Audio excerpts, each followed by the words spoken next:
Bayraq meydanı yaxınlığında hərbçilərin yaşadığı binanın söküntüsünə başlanılıb. Cümə günü vətəndaşlara evlərin bazar ertəsi söküləcəyinə dair xəbərdarlıq edilib. Bugün səhər saatlarında əraziyə ağır texnika və fəhlələr gətirilib.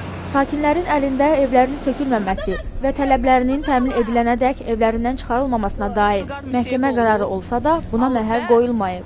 600 saylı hərbi hissənin ərazisində Bakı şəhəri Səbail rayonu Aqil Quliyev küçəsi ev 4A ünvanında yaşayan Emil və Svetlana Əzizovların, İlqar və Gültəkin Allahverdiyevlərin zor güclə mənzildən çıxarılmasına cəhd göstərilib.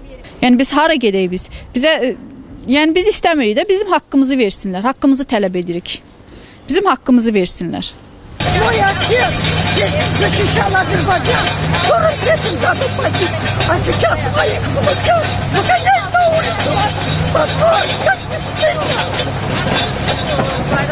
Ben bugün apellyasiya şikayeti vermişim. Aydındır ki bu məhkəmə, ben de apellyasiya, kassasiya, Avropa məhkəməsinə gidəcəm. Benim niyetim var ki, ona göre ki bu ne bir abırçılıqdır.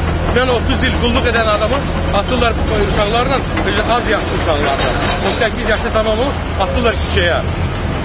Bu zabitlerin kimi o 9 mərtəbənin altında qalanlar, bunları kompensasiya veriblər. Bu da bize de versinler. Günorta saatlarında sökülməyə daha kəskin etiraz edən sakinlərdən Emil Əzizov Səbail rayon 8-ci polis bölməsinə aparılıb. Vətəndaşlara isə sabah, fevralın 28-i səhər saat 10-a dək evlərini boşaltmaq barədə son xəbərdarlıq edilib. Bütün hallarda evlərin söküləcəyi bildirilib. Sakinlər isə onlara təklif edilən 10.000 manat kompensasiya ilə razılaşmadıqlarını, yeni mənzillə təmin edilənədək evlərini tərk etməyəcəklərini deyirlər. Говорит, арестуйте его, его посадили в машину и увезли. За что? Полиция не имеет права военнослужащих вообще арестовывать.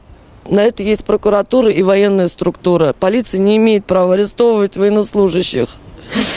И было бы за что. Bizə 10.000 manat vermək istəyirlər. Biz də imtina edirik, istəmirik 10.000 manatı. İstəmirik.